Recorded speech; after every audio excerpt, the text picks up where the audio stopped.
This is the story of our venerable and celebrated ancestor Phineas Walcott Cook, and how he left New England and made his way to Michigan in his 19th year. Phineas's father had worked hard to save the Goshen, Connecticut farm that had been in his family for generations. But after his brother died young, the debts he inherited, and the declining national economic conditions which would result in the Panic of 1837, convinced Phineas Sr. that there was no practical way to save the farm. Phineas Sr. sold it to his Uncle Moses for $2,209 and prepared to move on. Phineas Sr.'s son-in-law, Salmon Hall, had his eye on land advertised in Michigan Territory. Michigan's territorial governor, Lewis Cass, desired to bring ambitious settlers from the east into his territory. He had been dismayed that an unfavorable report after the War of 1812 had emphasized the widespread swampy conditions of Michigan land and discouraged settlers from making their way to Michigan. Governor Cass sought to single-handedly change opinions about his soon-to-be state and placed reports in eastern papers emphasizing the positives of the Great Lakes state. Salmon Hall and Phineas Cook were convinced.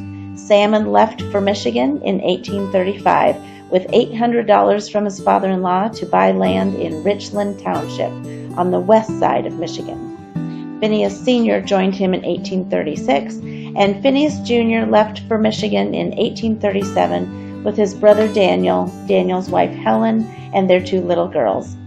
Phineas's mother and two sisters and brother Darius waited another year to join them.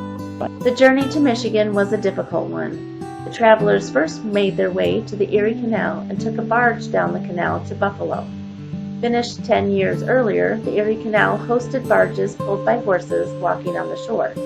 The barges traveled slowly, from 1 to 4 miles per hour, but were much more comfortable to ride in than a stagecoach or overland wagon. Once in Buffalo, the Cooks bought a ticket on a Lake Erie steamboat to Toledo. It could take a week to travel the length of Lake Erie. We had a hard journey.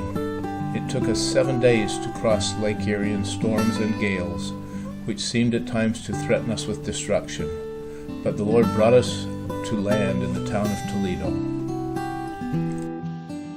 Besides the possibility of being wrecked at sea, the new territory would bring other challenges. Phineas found his father very sick with the ache and fever, or malaria. This sickness would frequently plague the Cooks in Michigan.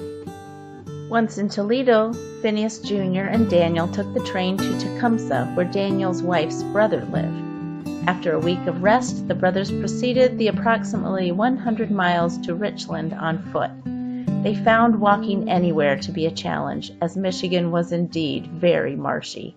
However, as they passed wagons stuck in the mud along the way, they decided they preferred walking, despite their blistered feet. We traveled 3.5 days and arrived safely, only our feet were blistered from heel to toe. This was the 17th day of October 1837. This was a hard and toilsome journey, but we were thankful when we came to the end of it. The brothers arrived in Richland Township. The land their father and brother-in-law had bought and started plowing was on Gull Prairie, a vast area of tall grasses as high as a man's shoulder, bounded by groves of dense forests of bur oak, walnut, and other trees. A lovely body of water called Gull Lake was just 4 miles from their land. Their land was prairie on the edge of woods, so they had acres of grass to plow under to farm, as well as trees to harvest to make log homes, furniture, and other necessities. Here the Cooks made their new home in Michigan.